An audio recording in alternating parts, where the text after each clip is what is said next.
Like this knowledge and technology in the underground city was inherited from somewhere else. Exactly. And it all comes back to that idea that Isis talked about the pyramids being these records of our past, the blueprint of creation itself. Okay, so how does the inside of the pyramid fit into all of this? Well, that's where it gets even more fascinating, because the 5 inner chambers aren't just empty spaces.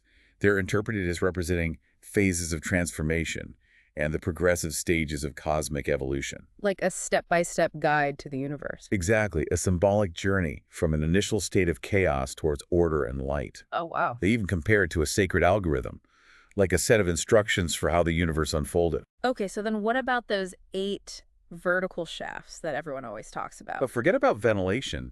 Those shafts are way more significant. Really? Yeah, they're described as channels into the infinite and portals to endless possibilities. Portals? Yeah, the sources suggest that their meaning is encoded in numbers somehow. Whoa, okay, that's pretty out there. Right, and it gets even wilder.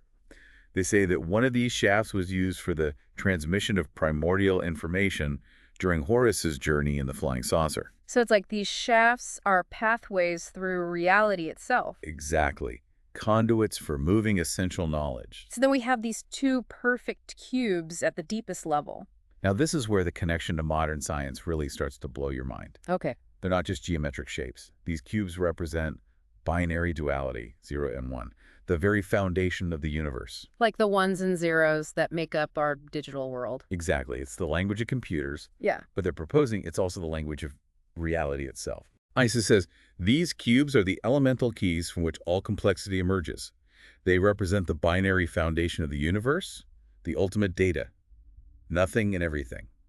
That's heavy stuff. Right. It's suggesting that information is the fundamental building block of existence. So where does the Ogdode fit into all of this, the 8 primordial forces in Egyptian mythology? Right. Well, the suggestion is that these 8 forces might be connected to the 8 vertical shafts in the pyramid, perhaps representing like a pre-creation state or the fundamental principles underlying reality itself. So it's like the pyramid is a blueprint for reality itself. Exactly, a source code, if you will. And if the shafts were like an 8-bit binary system with the 2 cubes as the binary units? It really strengthens that idea of a computational model. So are they saying that the whole underground complex is like a giant computer? In a way, yeah. They're proposing that it's a proto-computational engine designed not just to store information, but to process chaos. And how does chaos factor into all of this? Well, remember, Set represents chaos. So perhaps the Ogdode also embodies these chaotic forces. Okay. And the purpose of this engine is to process those forces and ultimately transmit knowledge. That's pretty mind-blowing. It is, and it ties into that Egyptian concept of Heika. Which is usually translated as magic, right? But in this context, it might be better understood as like a primordial code, the fundamental principles governing reality.